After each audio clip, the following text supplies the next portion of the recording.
Jungkook, जो इसी साल 17 साल का हुआ था, हाई स्कूल में पढ़ता था। वो एक शांत और रिजर्व किस्म का इंसान था। वो ज्यादा लोगों से बातें नहीं करता था, लेकिन जिनसे भी बातें करता था वो उसकी बातों में खो जाते थे। जंगकुक के अंदर एक अलग किस्म का खिंचाव था जो लोगों को अपनी तरफ खींचता रहता। जंगकुक को म्यूजिक और ड्राइंग का बहुत शौक था। लंच ब्रेक में अक्सर स्केच बुक के साथ अकेला बैठा हुआ देखा जाता था, या फिर हेडफोन्स लगाकर म्यूजिक सुनते हुए। उसकी आवाज स्कूल में बहुत फेमस थी, लेकिन उसने कभी किसी सिंगिंग कंपटीशन में हिस्सा ही नहीं लिया। जंगकुक अपने पास्ट के बारे में ज्यादा बात नहीं करता था, लेकिन अफवाह थी कि उसके घर में कुछ प्रॉब्लम्स हैं।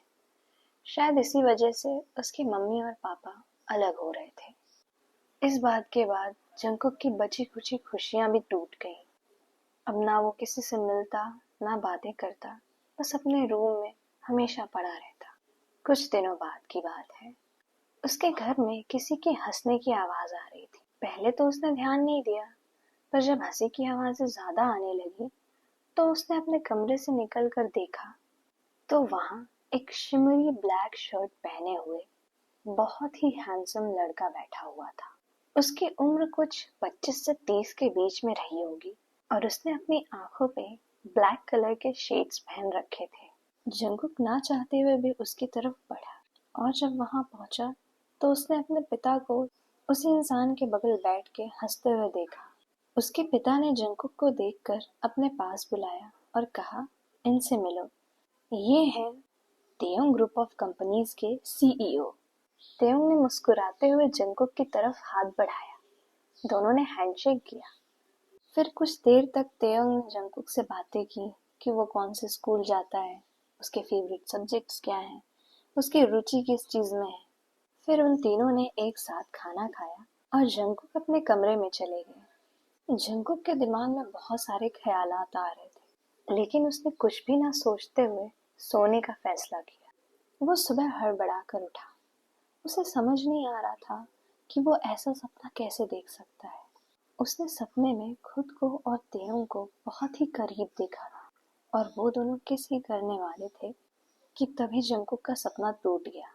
जंगकुक काफी देर तक सोचता रहा, लेकिन अब उसे स्कूल के लिए देर हो रही थी, तो उसने खुद को तैयार किया और ब्रेकफास्ट करने नीचे चला गया।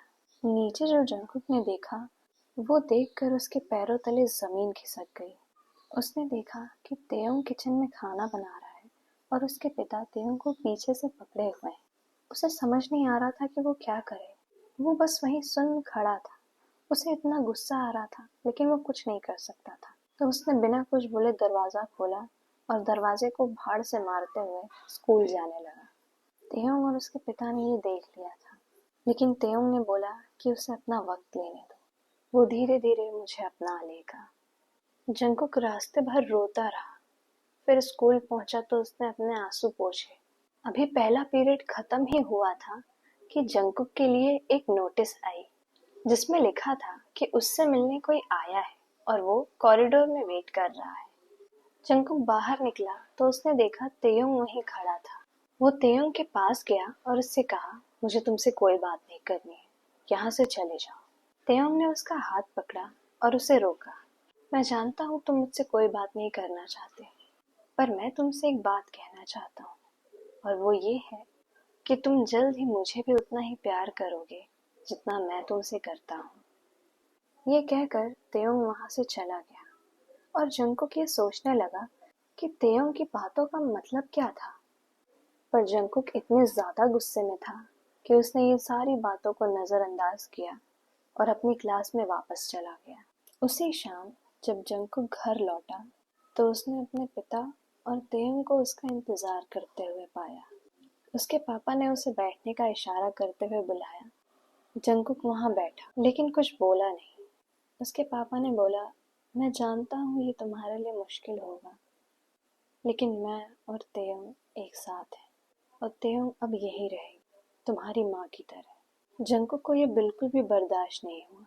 उसने चिल्लाते हुए कहा, मेरी माँ की जगह कोई और नहीं ले सकता, और वहां से भागते हुए अपने कमरे में चला गया और अपने रूम का दरवाज़ा बंद कर लिया। वहीं दूसरी ओर तेयोंग वहाँ बैठे बैठे ये सोच रहे थे कि मुझे पता है ये आसान नहीं होगा, एक कम उम्र का लड़का, उसके पिता के साथ मेरा रिश्ता, लेकिन मेरा मन कहीं और भटकने लगा था। जंकुक मासूम था, लेकिन उसकी आंखें बहुत ज़्यादा कहती थी। वो जब सुबह सुबह गीले वालों के साथ किचन में आया था, टी शर्ट के नीचे हल्की सी कॉलर बोन दिखी थी। उस टाइम मैं खुद को रोक ली थी कि नहीं तेयोंग, ये गलत है, लेकिन चाहत तो सही गलत नहीं देखती। ये सोचते हुए तेयोंग ने खुद से कहा कि जंकुक, मैं तुम्हें अपना बना लूंगी, मुझे बस तुम्हारे 18 साल होने का इंतज़ार ही तो करना है। पर उस रात तेयोंग से रहा नहीं गया। उसने जंकुक के कमरे पर नॉक की। जंकुक ने दरवाज़ा खोला और तेयोंग ने बोला कि मेरे बाथरूम का शावर नहीं काम कर रहा है, क्या मैं तुम्हारा बाथरूम यूज़ कर सकती हूँ? जंकुक थोड़ा हिचकिचाया, लेकिन तेयोंग अपने आप कमरे में चला आया।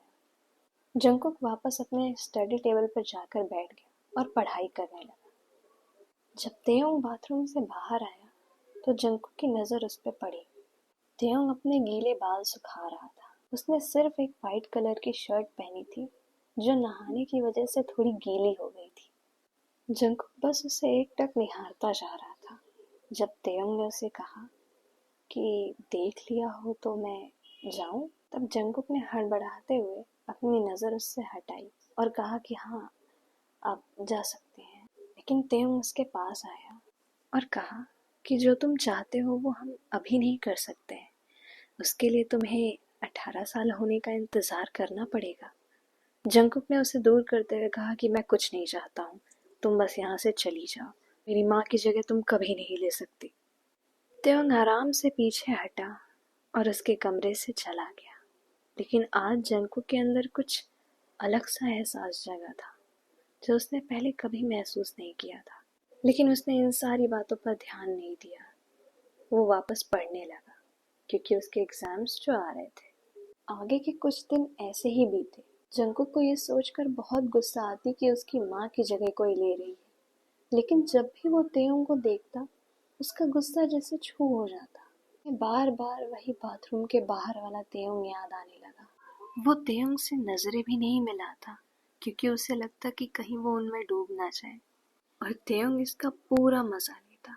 वो कभी जंकुक के बगल आकर अचानक से बैठ जाता, उससे बातें करने लगता, उसके लिए उसकी मनपसंद कॉफी बनाता, उसे स्कूल से पिकअप करता, उसे खाना खिलाता, जबरदस्ती बाहर घुमाने ले जाता, उसे नए नए कपड़े दिलाता, खिलौने दिलाता, किताबें दिलाता।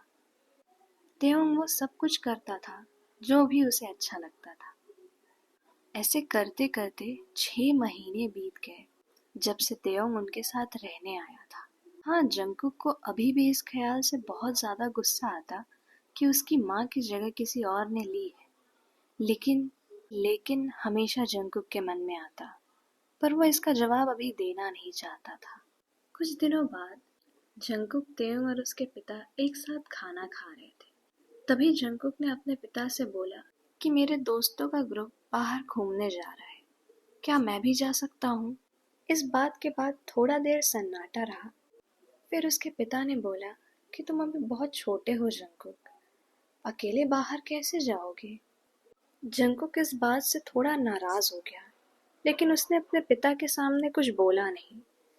उसने खाना खत्म किया और अपने रूम में वापस चला गया। कुछ देर बाद जंकुक के कमरे पर एक नॉक होता है। जंकुक दरवाजा खोलता है तो सामने तेयोंग खड़ा होता है। अंदर आ सकता हूँ? तेयोंग ने जंकुक से पूछा। जंकुक ने रास्ता छोड़ते हुए उसे अंदर बुलाया। तेयोंग अंदर कुर्सी पर बैठा और जंकुक को बेड पर बैठने का इशारा किया। जंकुक बेड पर बैठा। तेयोंग ने उसे कहा कि अगर मैं तुम्हारे पिता को मना लूं तो तुम मुझे क्या दोगे? जंकुक के चेहरे पर अचानक एक खुशी की लहर दौड़ गई। उसने कहा, जो भी तुम मांगो तेयोंग, मैं तुम्हें कुछ भी दे सकता हूँ। तेयोंग ने हल्का सा स्मग देते हुए कहा कि तुम श्योर हो कि तुम कुछ भी दे सकते हो? जंकुक ने बिना सोचे समझे तेयोंग को हाँ कर दिया क्योंकि वो इतना खुश था। तेयोंग और जंकुक ने डील डन की और त्योंग वहां से गया। कुछ ही देर बीती होगी कि वापस जंकुक के दरवाजे पर नॉक हुआ। इस बार उसने दरवाजा खोला तो उसके पिता सामने खड़े थे। उसके पिता अंदर आए और जंकुक से सिर्फ एक चीज कही कि कब जाना है तुम लोगों को, और जो भी पैसे हो बता देना, मैं दे दूंगा।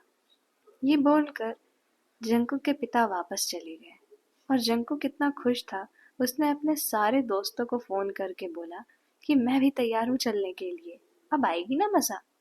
लेकिन वो भूल रहा था कि उसने किसी से कोई डील की थी।